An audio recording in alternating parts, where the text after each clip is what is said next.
Hello दोस्तों।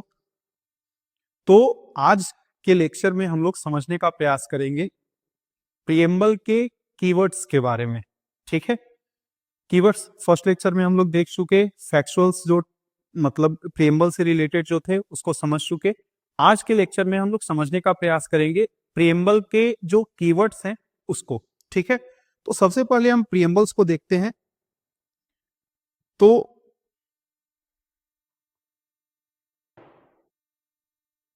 ये हमारा प्रीएम्बल है। ठीक है, पिछले बार भी हम इसको एक झलक पाए थे, एक झलक देखे थे हम लोग। ठीक है, देखिए कीवर्ड्स क्या है प्रीएम्बल के। दो the constitution of India preamble. ठीक है, क्या है keywords? We the people of India, ये पहला कीवर्ड। ठीक है, having solemnly resolve to constitute India into sovereign, ये keywords socialist, secular, democratic, republic. ठीक है, उसके बाद क्या है? Justice and to secure to all its citizen. क्या सिक्योर करने की बात हो रही है? जस्टिस। कैसा जस्टिस? सोशल टर्म में, इकोनॉमिक टर्म में और पॉलिटिकल टर्म में। ठीक है, उसके बाद लिबर्टी का बात हो रहा है। कैसा लिबर्टी? थॉट का, एक्सप्रेशन का, बिलीफ का, फेथ का और वर्शिप का। ठीक है, तो लिबर्टी यहाँ पे बोल्ड है। ठीक है, कैसा लिबर्टी है तो ये भी सब देखेंगे बारीकी से। थॉट का, expression, belief, faith and worship का। ठीक है, उसके बाद जो अगला जो कीवर्ड है वो क्या है? इक्वलिटी का बात कर रहा है। ठीक है, कैसा equality? Of status and of opportunity. ठीक है, और क्या बोल रहा है? And to promote among them all. अगर इक्वलिटी होगा समाज में, ठीक है, स्टेटस का इक्वलिटी होगा तो क्या समाज में आएगा? समाज में फ्रॉटर्निटी आएगा। क्या आएगा? फ्रॉटर्निटी, बंधुत्व का भावना बढ़ेगा। और बंधुत्व का जब भावना बढ़ेगा तो क्या देखने को मिलेगा? ये डिग्निटी ऑफ इंडिविजुअल देखने के लिए मिलेगा। मतलब डिग्निटी ऑफ इंडिविजुअल कहने का मतलब क्या? कि प्रत्येक लोगों के गरिमा का सम्मान किया जाएगा। ठीक है, प्रत्येक लोग बराबर होंगे। प्रत्येक लोग को मतलब एक तरह से कहा जा सकता है कि एक तरह से क्या किया जाएगा? ट्रीट किया जाएगा। ठीक है, उसके बाद क्या बोल रहा है कि अगर ऐसा होगा, अगर फर्टर्निटी होगा, ठीक है, समाज में, देश में, तो क्या होगा? फर्टर्निटी जब होगा तो होगा कब? ये होगा प्रत्येक व्यक्ति के गरिमा का सम्मान करके। और जब ये होगा तो हमारा देश कैसा होगा? यूनाइट होगा। Unity and integrity, unity and integrity of the nation. ठीक है, हमारे देश में एकता आएगा, अखंडता होगा, अखंड देश होगा। ठीक है, उसके बाद क्या है? In our constitution assembly this 26 day of November, मतलब ये पहले बता चुके हैं कि 26 नवंबर 1949 को क्या किया गया?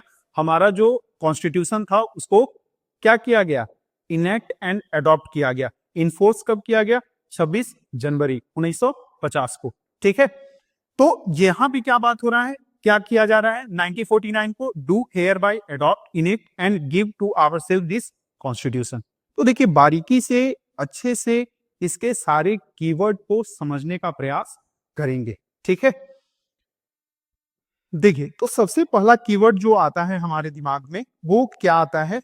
वो आता है फर्स्ट ये, we the people of India. We the people of India.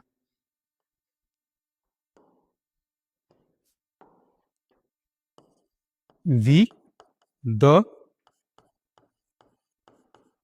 People of India. ठीक है, B the people of India. क्या? Adopt, enact and give to ourselves this constitution। देखिए प्रीएम्बल में से ये पार्ट यह निकल सकता है। क्या निकल सकता है? B the people of India, adopt, enact and give to our self this constitution. सबसे पहले ऊपर का, ठीक है, और उसके बाद यहां नीचे adopt, enact and give to our self this constitution. देखिए इस पार्ट के द्वारा, प्रियम्बल के इस पार्ट के द्वारा क्या समझाने का प्रयास किया जा रहा है? इसमें यह समझाने का प्रयास किया जा रहा है कि हम भारत के लोग इस कॉन्स्टिट्यूशन को क्या कर रहे हैं, अडॉप्ट कर रहे हैं, इनेक्ट कर रहे हैं और अपने आप को समर्पित कर रहे हैं, ठीक है, क्या, संविधान को, ठीक है। तो यहां से मतलब कॉन्स्टिट्यूशन मेकर क्या बतलाने का प्रयास कर रहे हैं? वो यह बतलाने का प्रयास कर रहे हैं कि जो अल्टीमेट जो सॉवरेन होगा, इंडिया का अल्टीमेट जो सॉवरेन होगा वो कौन होगा? पीपुल होगा, ठीक है। कॉन्स्टिट्यूशन जो अपना ऑथोरिटी जो डिराइव करेगा वो कहां से डिराइव करेगा? पीपुल से डिराइव करेगा, ठीक है। और पीपुल से डिराइव करते हुए कॉन्स्टिट्यूशन जो होगा वो सबसे सुप्रीम होगा। क्या होगा? सुप्रीम होगा। कॉन्स्टिट्यूशन अपना ऑथोरिटी डिराइव कहां से कर रहा है? पीपुल से। उसके बाद सुप्रीमेसी किसका बन रहा है? कॉन्स्टिट्यूशन का। बाकी जो अदर जो ऑथोरिटी है वो कहां से, वो किसके सबऑर्डिनेट होंगे? कॉन्स्टिट्यूशन के, ठीक है। तो यहां से एक तरह से कहा जा सकता है कि जो पीपुल यहां के होंगे वो क्या होंगे? अल्टीमेट सोवरेन होंगे।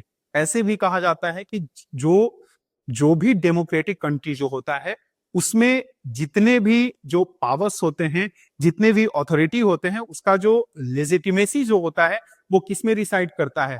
पीपुल में रिसाइड करता है, ठीक है। लोग वहां के होते हैं सबसे सोवरेन, ठीक है। तो सिंपली इसके द्वारा, इस पार्ट के द्वारा, प्रियम्बल के इस पार्ट के द्वारा क्या समझाने का प्रयास किया जा रहा है कि जो पीपुल होंगे, people are the ultimate sovereign in India, ठीक है। यानी कि जो मतलब संप्रभु होगा, इंडिया का जो सबसे संप्रभु होगा, सुप्रीम जो सॉवरेन होगा वो कौन होगा? यहाँ के लोग होंगे। B the people of India, यहाँ के क्या होंगे? सॉवरेन होंगे। या यह भी कहा जा सकता है कि जो कॉन्स्टिट्यूशन ये बनकर के तैयार हो रहा है, कौन अडॉप्ट कर रहा है, कौन इनेक्ट कर रहा है? B the people of India. यानी कि कॉन्स्टिट्यूशन भी अपना जो अथॉरिटी जो ले रहा है, ठीक है, कॉन्स्टिट्यूशन जो अथॉरिटी डिराइव कर रहा है वो कहां से डिराइव कर रहा है? पीपुल से। कहां से? पीपुल से। तो हम लोग कह सकते हैं कि कॉन्स्टिट्यूशन डिराइव्स इट्स अथॉरिटी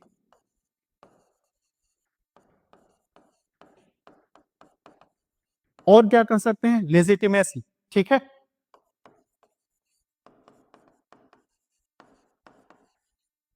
मतलब अपना वैधता कहां से प्राप्त कर रहा है? कौन कॉन्स्टिट्यूशन को वैध, मतलब पूरी तरह से वैध मान रहा है? देखिए कॉन्स्टिट्यूशन बना किसके लिए? कॉन्स्टिट्यूशन बना देश की जनता के लिए, ठीक है। हमारे जो कॉन्स्टिट्यूशन मेकर थे वो पूरे कॉन्स्टिट्यूशन को बनाने के बाद समर्पित किसको कर रहे हैं? देश की जनता को, ठीक है। तो अल्टीमेट जो सॉवरेन जो है वो कौन है? देश की जनता, B the people of India, ठीक है। कॉन्स्टिट्यूशन जो अपना ऑथोरिटी या लिजिटिमेसी जो प्राप्त कर रहा है कॉन्स्टिट्यूशन, अगर मान लिया जाए किसी देश में ऐसा हो, कॉन्स्टिट्यूशन बन गया, वहां के लोग मानने के लिए तैयार नहीं कॉन्स्टिट्यूशन को, क्या होगा? ठीक है। इस कारण से कह सकते हैं कि कॉन्स्टिट्यूशन कब कॉन्स्टिट्यूशनलिज्म की तरफ बढ़ेगा, संविधानवाद की तरफ कब बढ़ेगा? जब उस कॉन्स्टिट्यूशन को वहां के लोग क्या करेंगे? अपना लेजिटिमेसी देंगे, ठीक है। वो मानेंगे कि हमारा जो कॉन्स्टिट्यूशन है वो क्या है? सुप्रीम है, ठीक है। तो एक तरह से कह सकते हैं कि कॉन्स्टिट्यूशन अपना जो ऑथोरिटी या लेजिटिमेसी जो प्राप्त करता है वो भी कहां से प्राप्त करता है? पीपुल ऑफ इंडिया या पीपुल से, ठीक है। Constitution derive it's authority legitimacy from the people of India. अब देखिए थर्ड पॉइंट क्या है इसके बारे में कहा जा सकता है, इस पार्ट के बारे में, कि जो मतलब बाकी जो अथॉरिटी होगा, all other authority of a state, मतलब स्टेट का मतलब लीगल सेंस में, लीगल सेंस में स्टेट का जो मतलब होगा वो इंडिया होगा, ठीक है, या गवर्नमेंट होगा, ठीक है। तो गवर्नमेंट का जितना भी पार्ट होगा, ऑल पार्ट, ठीक है, वो सारे के सारे सब ऑर्डिनेट होंगे। किसके सब ऑर्डिनेट होंगे? किसके अधीनस्थ होंगे? कॉन्स्टिट्यूशन के अधीनस्थ होंगे। किसके? कॉन्स्टिट्यूशन। और कॉन्स्टिट्यूशन अपना सोर्स कहां से ले रहा है? अपना सोर्स वो ले रहा है with the people of India से, ठीक है। और वो कॉन्स्टिट्यूशन अपना जब सोर्स ले रहा है, लिजिटिमेसी ले रहा है पीपल ऑफ इंडिया से, तो सबसे सॉवरेन कौन है? बी द पीपुल, यानी कि हम लोग, ठीक है। तो क्या कहा जा सकता है कि all other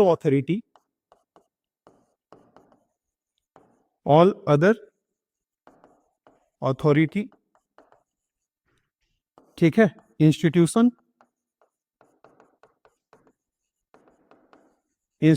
of a state are subordinate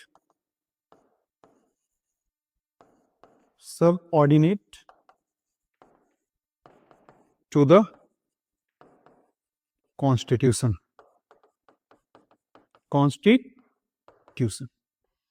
clear है? तो यहां से क्या समझ में आता है?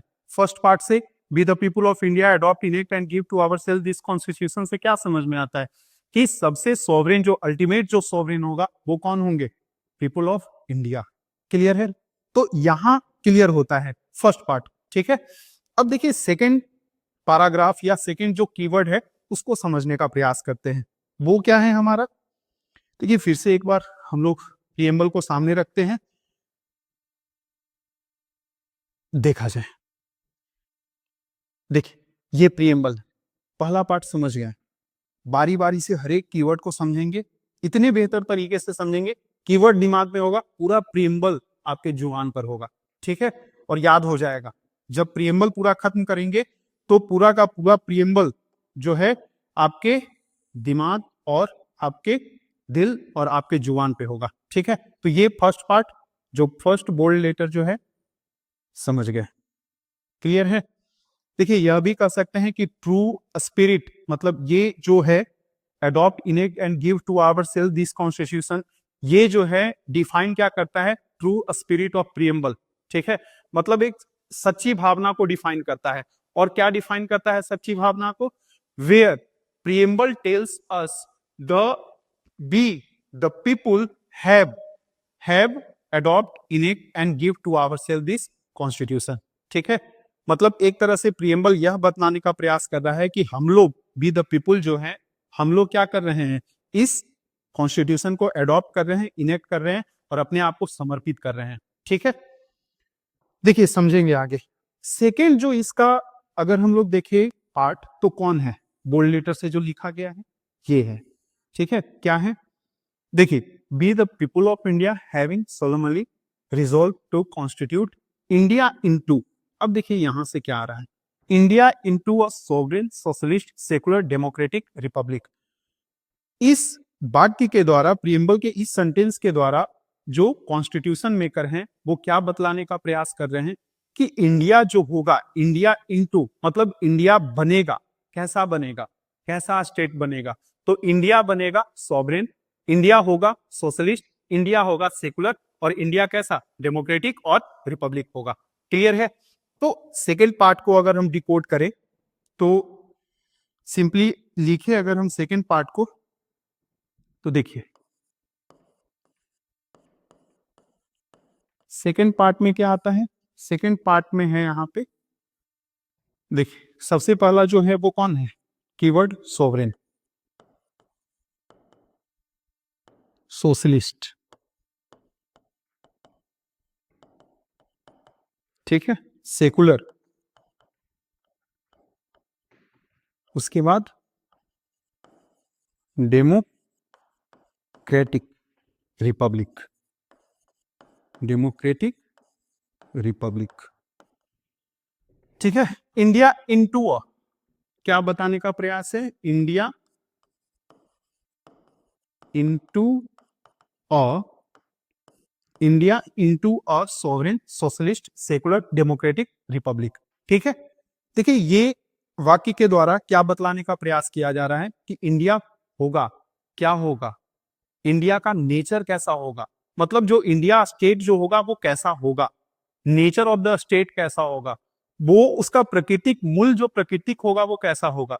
तो सिंपली कहा जा सकता है इंडिया सॉवरेन होगा, इंडिया सोशलिस्ट होगा, इंडिया सेकुलर होगा, इंडिया डेमोक्रेटिक रिपब्लिक होगा, ठीक है। यानी कि इंडिया संप्रभु होगा, इसके डिसीजन पर कोई प्रश्न चिन्ह नहीं लगा सकता है। इसके डिसीजन इंटरनली या एक्सटर्नली किसी भी डिसीजन पर किसी प्रकार का कोई इंटरफेरेंस नहीं हो सकता है। ठीक है, इंडिया सोशलिस्ट होगा, यानी इसका मतलब क्या, देखिए सोशलिस्ट का दो अवधारणा आता है, एक डेमोक्रेटिक सोशलिज्म और दूसरा जो आता है वो मार्क्सियन या कम्युनिस्टिक सोशलिज्म आता है। इंडिया का झुकाव किस तरफ है, डेमोक्रेटिक सोशलिज्म की तरफ। ठीक है, उसके बाद क्या है, सेकुलर, पंथ निरपेक्ष होगा। क्या होगा, पंथ निरपेक्ष होगा। इसका कहने का क्या मतलब बनता है, एकक को मतलब डिटेल्स में समझेंगे, लेकिन थोड़ा सा मतलब एक तरह से कह सकते हैं थोड़ा थोड़ा समझते चलेंगे। सेकुलर कहने का क्या मतलब होगा, जब इंडिया सेकुलर कंट्री होगा, इसका मतलब इंडिया का अपना कोई धर्म नहीं होगा, लेकिन इंडिया जो होगा, स्टेट जो होगा, वो हर एक धर्म को क्या करेगा, प्रमोट करेगा। इसमें भी दो मतलब कॉन्टेक्स्ट आते हैं, एक यूरोपियन कॉन्टेक्स्ट है और एक इंडियन कॉन्टेक्स्ट है। ठीक है, यूरोपियन कॉन्टेक्स्ट को बोला जाता है निगेटिव व्यू ऑफ सेकुलरिज्म। ठीक है, क्या है समझेंगे इसको। और दूसरा जो है हमारा इंडियन कॉन्टेक्स्ट जो है, उसको क्या बोला जाता है, उसको बोला जाता है पॉजिटिव व्यू ऑफ सेकुलरिज्म। ठीक है, उसके बाद क्या बताया जा रहा है, डेमोक्रेटिक होगा, मतलब एक तरह से कह सकते हैं कि जो पीपुल होगा, आखिरी जो सत्ता होगा वो किसका होगा, लोगों का होगा, लोगों के द्वारा होगा। ठीक है, और डेमोक्रेटिक होगा, कैसा हमारा स्टेट होगा, डेमोक्रेटिक होगा।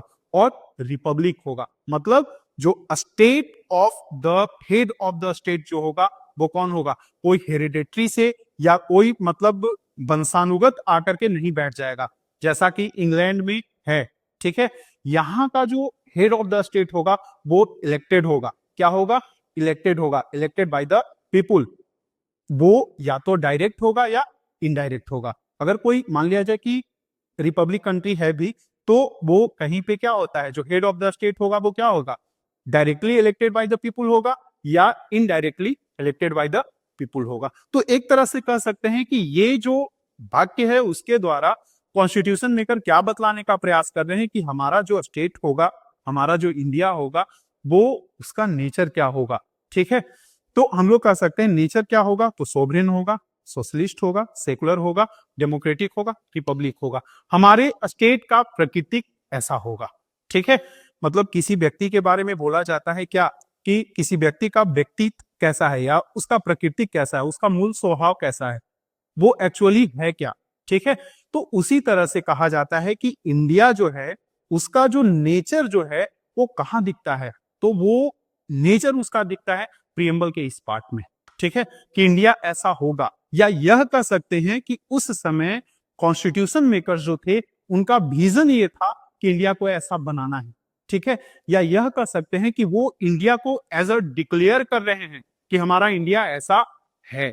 ठीक है, तो दो या तीन शब्द यहां से निकल सकता है कि India into a sovereign socialist secular democratic republic का क्या मतलब हो रहा है।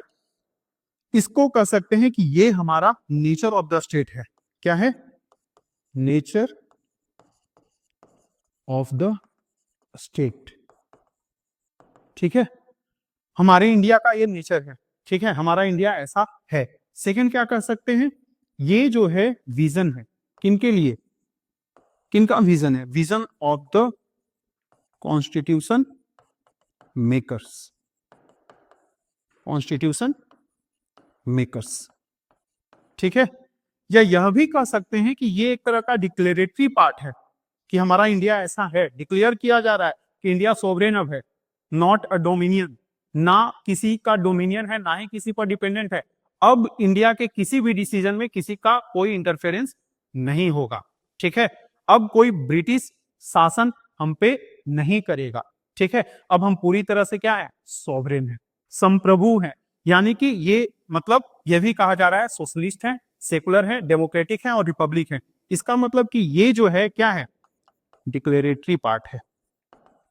क्या है, डिक्लेरेटरी पार्ट है। ठीक है, किसके लिए, इंडिया के लिए। ठीक है, देखिए पहले के लेक्चर में हम लोग देख चुके थे कि ये दो वर्ड जो थे, सोशलिस्ट और कौन, सेकुलर, कौन, सोशलिस्ट और दूसरा सेकुलर। ये जो दो टर्म जो हैं, दो वर्ड जो हैं, वो कब जोड़ा गया था, 42nd कॉन्स्टिट्यूशनल अमेंडमेंट एक्ट के द्वारा। ठीक है, कब? 1976 को, ठीक है। लेकिन अगर ध्यान से अगर देखिएगा और समझिएगा तो ये कहीं ना कहीं हमारे कॉन्स्टिट्यूशन में उस समय भी मौजूद थे, ठीक है। इम्प्लिसिट रूप में नहीं, एक्सप्लिसिट रूप में कहां पे मौजूद थे? एक को अगर देखें तो हम कहां देख सकते हैं? ये जो सोशलिस्ट जो है ये इम्प्लिसिट रूप में, मतलब एक तरह से कह सकते हैं एक्सप्लिसिट रूप में हमारे कॉन्स्टिट्यूशन में डीपीएसबी में मौजूद है, ठीक है। और ज्यादातर इसमें और इसको कहां देखा जा सकता है? डीपीएसपी के आर्टिकल 39 के बी और 39 के सी में, ठीक है। सेकुलर कहीं ना कहीं हमारे कॉन्स्टिट्यूशन में पहले से मौजूद थे, इम्प्लिसिट रूप में मौजूद नहीं थे, क्लियर नहीं दिया गया था कि हमारा जो स्टेट है वो सेकुलर है, लेकिन एक्सप्लिसिट रूप में दे दिया गया था। कहां? ये दिया गया हमारा आर्टिकल 25 से 28 तक। कौन से पार्ट में? Fundamental rights part 3। ये कौन सा पार्ट? पार्ट 4, ठीक है। तो देखिए मतलब ये यहां से क्या समझ में आ रहा है कि ये हमारा क्या है, मतलब एक तरह से नेचर ऑफ द स्टेट है ये टर्म, ठीक है। अब देखिए बारी बारी से हम इसको समझने का प्रयास करते हैं। किसको? सबसे पहले हम लोग समझने का प्रयास करते हैं सॉवरेन को। सॉवरेन का मतलब क्या होता है?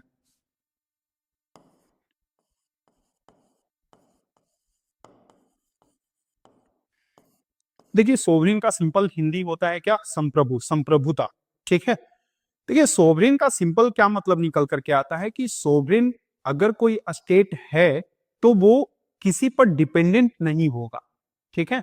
यानी कि अगर कोई स्टेट अपने आप को डिक्लेयर कर देता है कि हम सोवरेन है तो वो किसी पर डिपेंडेंट नहीं होगा, वो किसी के सब्जुगेटेड नहीं होगा, ठीक है। वो अपने डिसीजन को लेने के लिए पूरी तरह से क्या होगा? फ्री होगा। क्या होगा? फ्री होगा, ठीक है। या यह भी कह सकते हैं कि वो किसी का डोमिनियन नहीं होगा। अगर ध्यान से समझिएगा तो हमारा देश कब आजाद होता है? 15 अगस्त 1947 को। हम अपने आप को सोवरेन कब घोषित करते हैं? 26 जनवरी 1950 को। तो ये जो समय अंतराल है 15 अगस्त 1947 से लेकर के 26 जनवरी 1950 तक का, ये जो है ये कौन से पीरियड को दर्शाता है? ये हम मतलब जो अगर कहें कि शासन जो हमारा चल रहा था वो किसके आधार पे चल रहा था? कौन शासन कर रहा था? तो अभी भी जो मतलब हमारे देश का जो हेड था वो कौन था? क्राउन था। अभी तक के 15 अगस्त 1947 से लेकर के 26 जनवरी 1950 तक। और जो हमारे देश में शासन जो चल रहा था गवर्नमेंट ऑफ इंडिया एक्ट 1935 के द्वारा, ठीक है। लेकिन जैसे ही हम अपने कॉन्स्टिट्यूशन को एडॉप्ट इन्फोर्स करते हैं तो हम अपने आप को कैसा स्टेट घोषित करते हैं? Sovereign state. कैसा स्टेट? Sovereign state. इसका मतलब कि अब जो होगा इंडिया जो होगा वो किसी का डोमिनियन नहीं होगा, किसी के अधीन नहीं होगा, किसी पर डिपेंडेंट नहीं होगा, किसी का सब्जुगेटेड नहीं होगा, ठीक है। यानी कि सॉवरेन का सिंपल अगर मतलब कहा जाए तो क्या कह सकते हैं हम? देखिए सॉवरेन का सिंपल मतलब निकल करके आता है कि मतलब कोई भी स्टेट, सॉवरेन अगर कोई स्टेट है, सोवरेन अगर कोई स्टेट है तो इसका मतलब क्या? कि ये नाइदर डिपेंडेंसी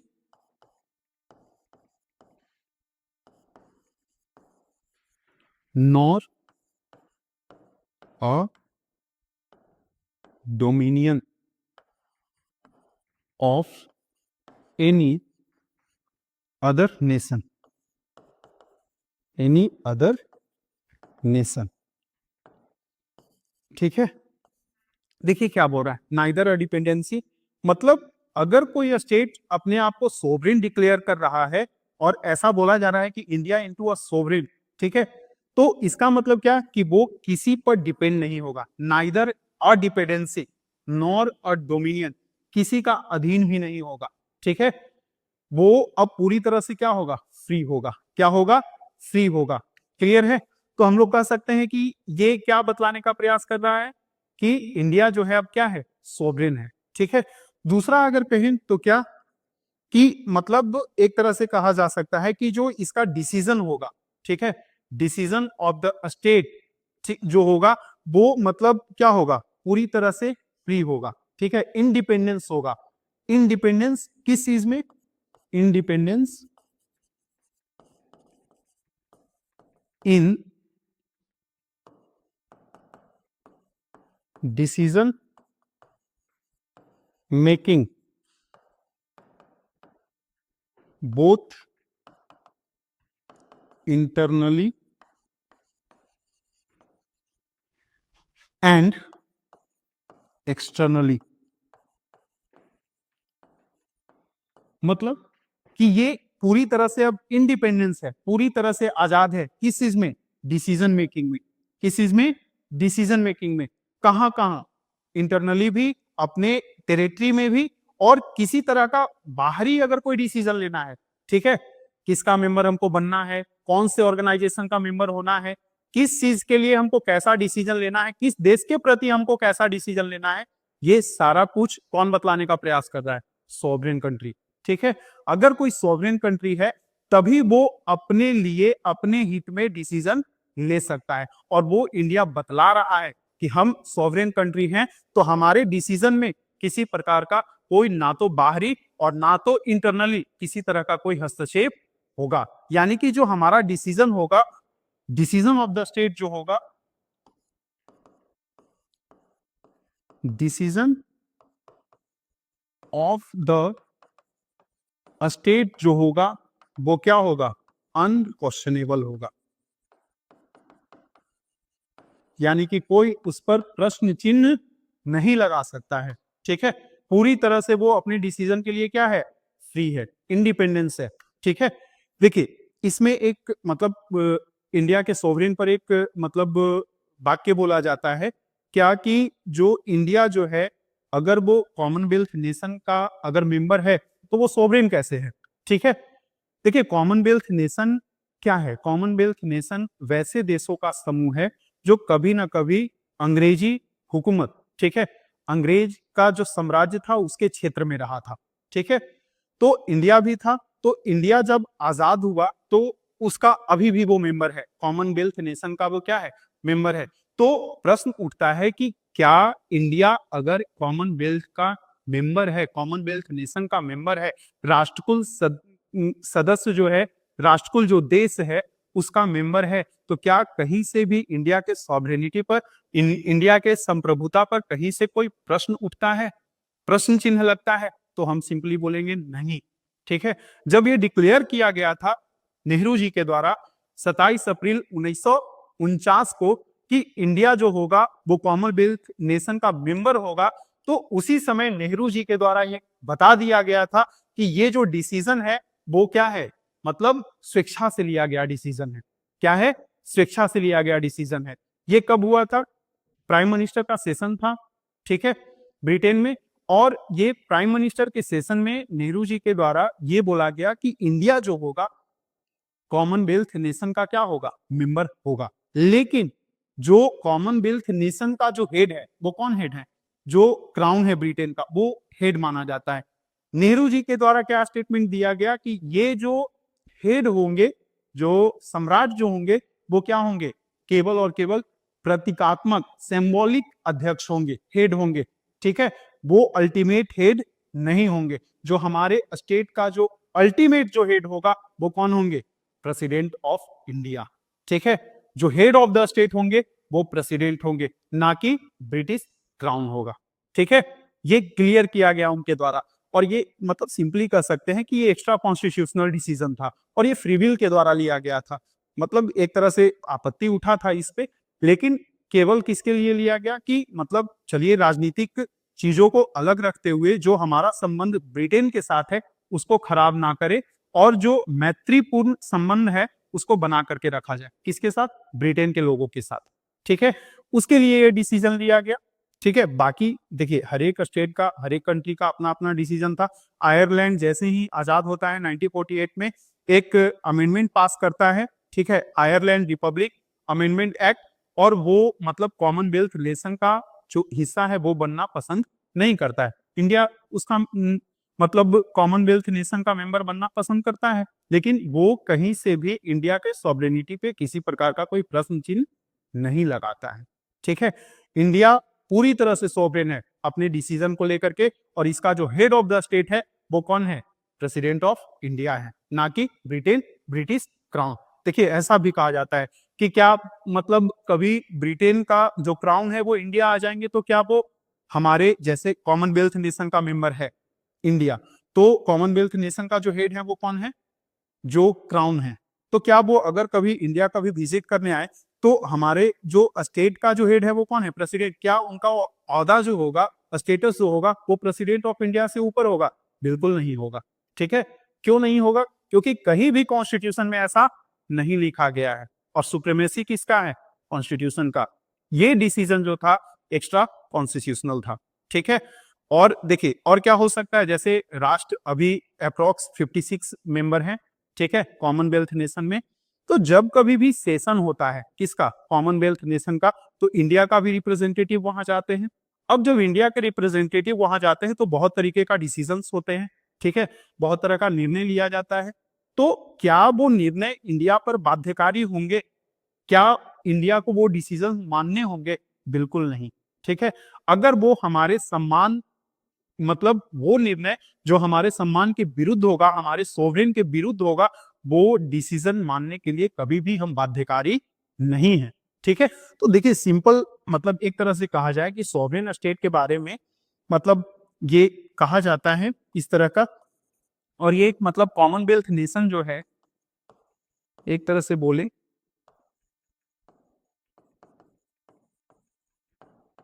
कॉमनवेल्थ नेशन जो है इसमें क्या हुआ था? प्राइम मिनिस्टर का सेशन हुआ,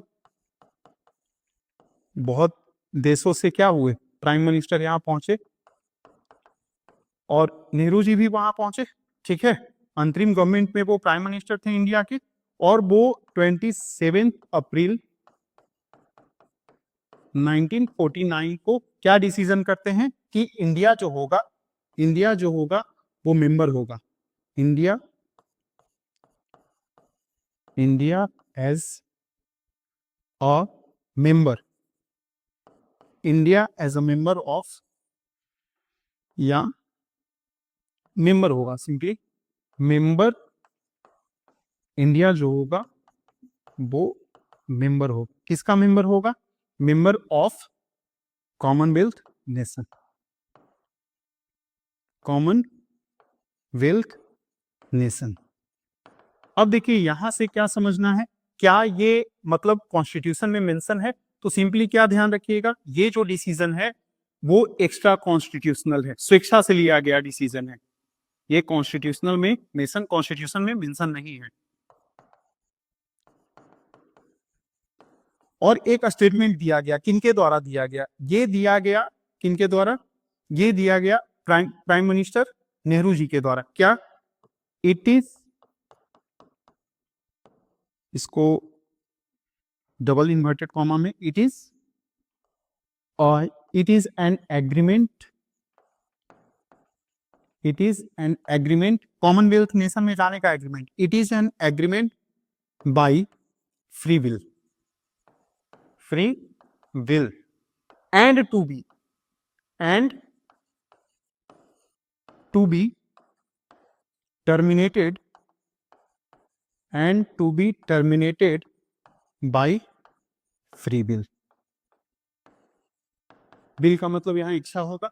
देखिए क्या बताया जा रहा है उनके द्वारा, यह कहा जा रहा है कि जो क्या कहा जा रहा है, यह कहा जा रहा है कि जो ये एग्रीमेंट है कॉमनवेल्थ नेशन का मेंबर होने का, ये स्वेच्छा से लिया गया है। और जब कभी भी इंडिया को ऐसा लगे कि ये डिसीजन इंडिया के सम्मान के साथ मतलब सॉवरेन के साथ कहीं से किसी प्रकार का दिक्कत हो रहा है, तो वो इस एग्रीमेंट को वापस ले सकता है, मतलब टर्मिनेट कर सकता है, समाप्त कर सकता है, और अपने आप को मेंबरशिप मतलब कॉमनवेल्थ नेशन के मेंबरशिप से अपने आप को क्या कर सकता है?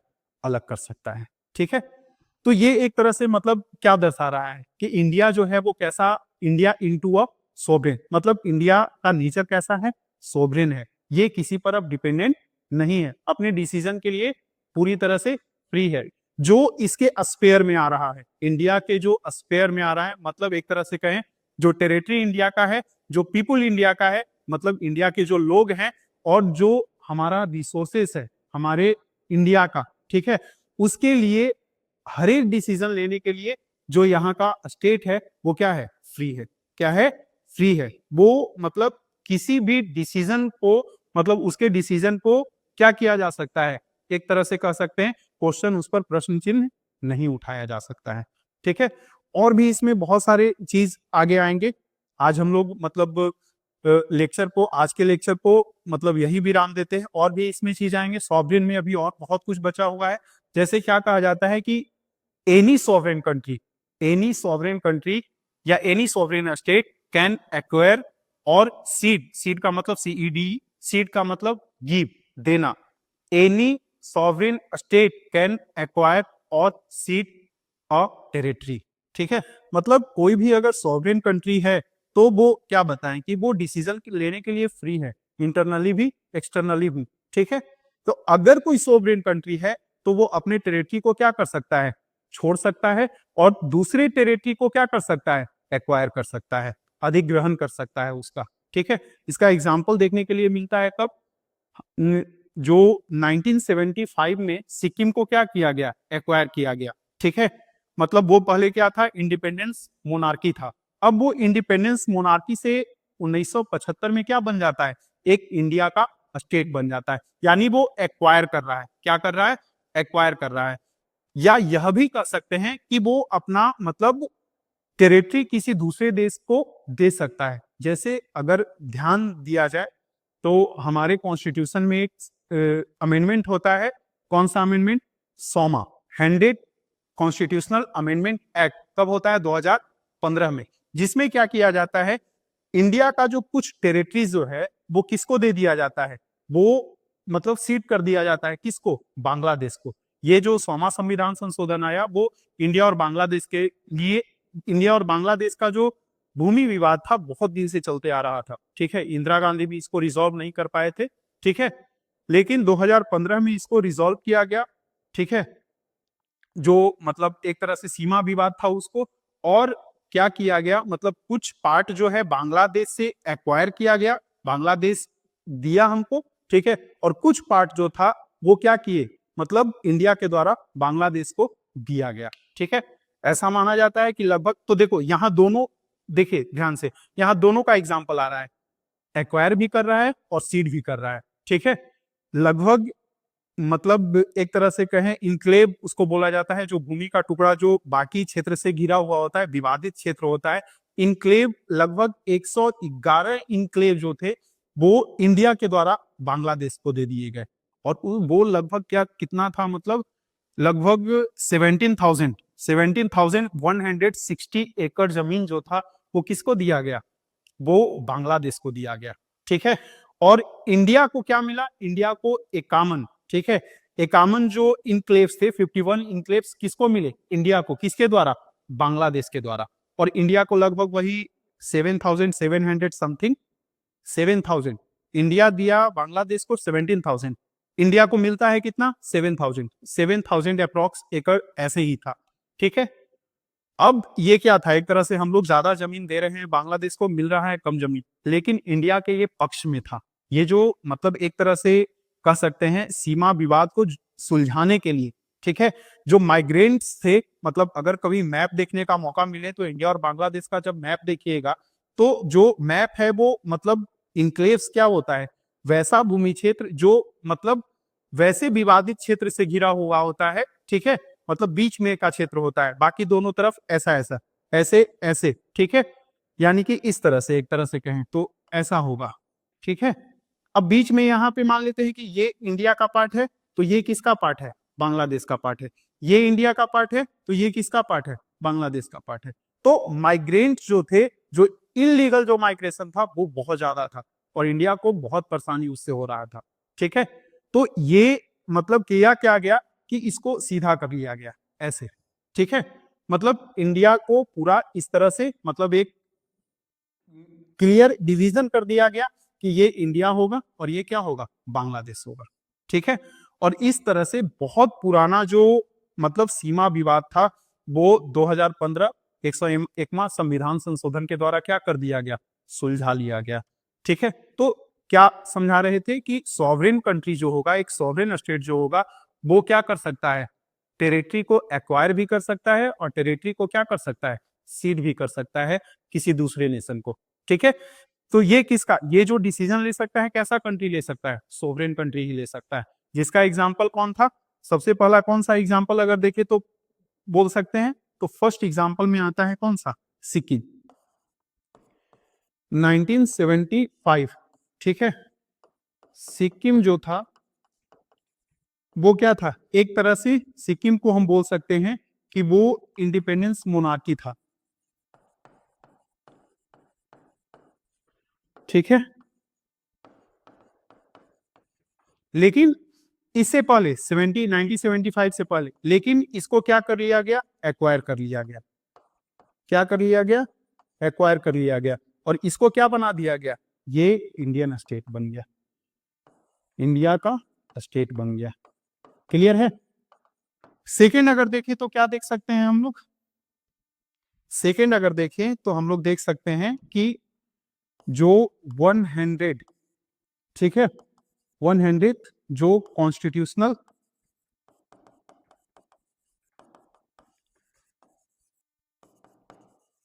अमेंडमेंट एक्ट जो था, उसके द्वारा क्या किया जाता है, इसके द्वारा जो 51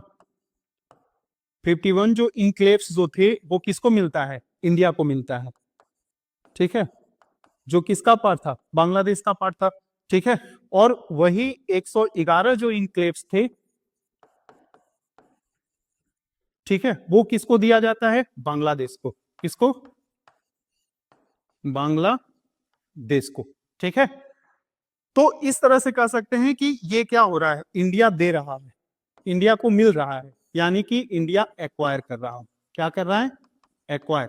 और इंडिया को क्या हो रहा है, ये इंडिया दे रहा है। ठीक है, यानी सीड कर रहा है। क्या कर रहा है, सीड कर रहा है। ठीक है, तो दोनों एग्जाम्पल यहाँ पे आ रहा है। तो ये क्या समझाने का प्रयास कर रहा है, ये हमको समझाने का प्रयास कर रहा है, ध्यान से देखेंगे, ये समझाने का प्रयास कर रहा है कि एक जो सोवरेन स्टेट होगा, a sovereign state can acquire और सीड का सिंपल मतलब गिव, देना। ठीक है, गिव अ टेरिटरी। क्लियर है, तो दो वो इसमें ध्यान रखेंगे, कौन कौन सा, सबसे पहला ध्यान रखेंगे क्या, ये 1975 का सिक्किम का, और दूसरा ध्यान रखेंगे सौमा संविधान संशोधन। किसके लिए करना पड़ा था, किसको सुलझाने के लिए, ये सौमा जो संविधान संशोधन था वो इंडिया और बांग्लादेश के सीमा को सुलझाने के लिए किया गया था। तो देखिए सिंपल इतने तरीके से हम लोग क्या कर सकते हैं, सॉवरेन को समझ सकते हैं कि हमारा जो स्टेट है वो सॉवरेन कैसे है। ठीक है, तो मतलब एक चीज समझ पूरी तरह से समझ में आ गया होगा आप लोग को, ऐसा हमारा मानना है। ठीक है, समझाने का पूरा प्रयास किए कि हमारा जो कंट्री है, कीवर्ड, एक कीवर्ड आपका खत्म हो गया, सॉवरेन। ठीक है, सॉवरेन जो है वो कैसे है। ठीक है, तो इसके द्वारा क्या क्या समझ में आया, सिंपली समरी अगर देख ले तो ये क्या होगा, किसी का डिपेंडेंसी नहीं होगा, किसी का सब्जुगेटेड नहीं होगा किसी पर, ना ही ये किसी का डोमिनियन होगा। और क्या कर सकते हैं, ये अपने डिसीजन को लेने के लिए पूरी तरह से क्या होगा, स्वतंत्र होगा। क्या होगा, स्वतंत्र होगा, आंतरिक डिसीजन भी और बाह्य डिसीजन भी। कोई इसके ना तो आंतरिक डिसीजन पे, ना तो कोई इंटरनली डिसीजन पे कोई किसी प्रकार का कोई इंटरफेरेंस होगा, ना ही इसके कोई एक्सटर्नली डिसीजन करने का मतलब कोई ऑर्गेनाइजेशन का मेंबर बनना है, किस देश का साथ देना है, किस देश का साथ नहीं देना, कोई इसके डिसीजन पर प्रश्न चिन्ह नहीं उठा सकता है। यानी कि एक्सटर्नली किसी प्रकार का कोई इन्फ्लुएंस, देखिए इसको समझ सकते हैं क्या, जैसे आज के डेट में क्या हो रहा है, अगर करंट सिचुएशन को देखें तो क्या है, जो इंडिया है वो तेल किससे खरीद रहा है, जो क्रूड ऑयल है वो रसिया से खरीद रहा है, उस पर किसका मतलब इन्फ्लुएंस डालने का प्रयास कर रहा है, अमेरिका। ठीक है, लेकिन क्या मतलब जो इंडिया है वो अमेरिका के इन्फ्लुएंस में आया, नहीं आया। क्यों नहीं आया, क्योंकि इंडिया एक कैसा कंट्री है, सॉवरेन। तो अपने एक्सटर्नल डिसीजन को लेने के लिए पूरी तरह से ये क्या है, स्वतंत्र है, किसी का कोई इन्फ्लुएंस यहाँ काम नहीं करेगा। क्यों नहीं काम करेगा, क्योंकि इंडिया एक कैसा कंट्री है, इंडिया एक सॉवरेन कंट्री है। ठीक है, देखिए ध्यान क्या रखना है, कॉमनवेल्थ नेशन को, कॉमनवेल्थ नेशन को क्या कि कॉमनवेल्थ नेशन का मेंबर होना किसी प्रकार से इंडिया के सॉवरेन पे प्रश्न चिन्ह खड़ा नहीं करता है। क्यों नहीं करता है बता चुके हैं, ठीक है। उसके बाद मतलब अगर कोई ये स्टेटमेंट ध्यान रखिएगा, कौन सा स्टेटमेंट, बस 2 सेकेंड, ये स्टेटमेंट आप लोग को ध्यान में रखना है, ठीक है। कौन सा, 1 सेकेंड, ये स्टेटमेंट क्या, ये, ठीक है। क्या है दिया हुआ, it is an agreement bye free will, जो कॉमनवेल्थ नेशन का जो मेंबरशिप ग्रहण करना था ये स्वेच्छा से था, and to be terminated by free will, और इसको समाप्त भी स्वेच्छा से किया जाएगा, ठीक है।